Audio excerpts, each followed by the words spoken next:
Student কেমন আছো? I hope প্রত্যেকে শুধু ভালো না ভীষণ ভালো আছো। স্ক্রিনের ওপর একটা কোশ্চেন দেখা যাচ্ছে, তাই না? কোশ্চেনটা কি বলেছে দেখো, একটি সমবাহু ত্রিভুজের পরিব্যাসার্ধ 4 সেন্টিমিটার, বেশ, তার অন্তঃব্যাসার্ধ কত? চলো, খুব সুন্দর অঙ্ক। এই হচ্ছে সমবাহু ত্রিভুজ অঙ্কন করলাম, এ বি সি। সমবাহু ত্রিভুজের মধ্যমাগুলো অঙ্কন করলাম, হ্যাঁ, এডি, এই হচ্ছে আমাদের বিই, আর এই হচ্ছে আমাদের সিএফ। এবারে পরিব্যাসার্ধ, পরিব্যাসার্ধ মানে এখানটা হচ্ছে পরিকেন্দ্র, হ্যাঁ। এবারে এখান থেকে এখান পর্যন্ত সাপোজ ও নাম দিচ্ছি, ঠিক আছে, O A equal to O B equal to O C equal to কত বলেছে পরিব্যাসার্ধ? দেখো কোশ্চেনে 4 সেন্টিমিটার, তাই না, 4 cm। এখান থেকে এখান পর্যন্ত বলে দিয়েছে।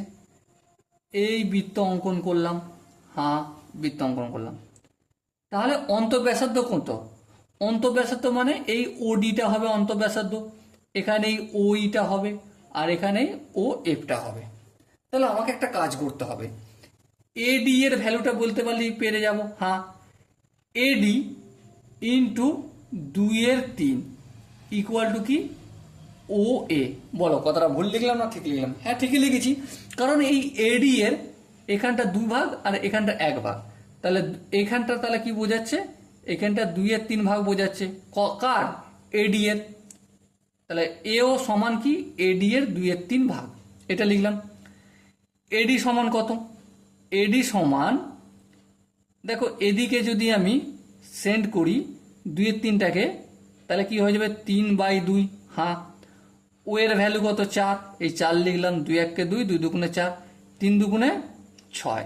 তাহলে এডি এর ভ্যালু কত পেয়ে গেলাম? 6 পেয়ে গেলাম, হ্যাঁ। এবারে ওডি সমান কি?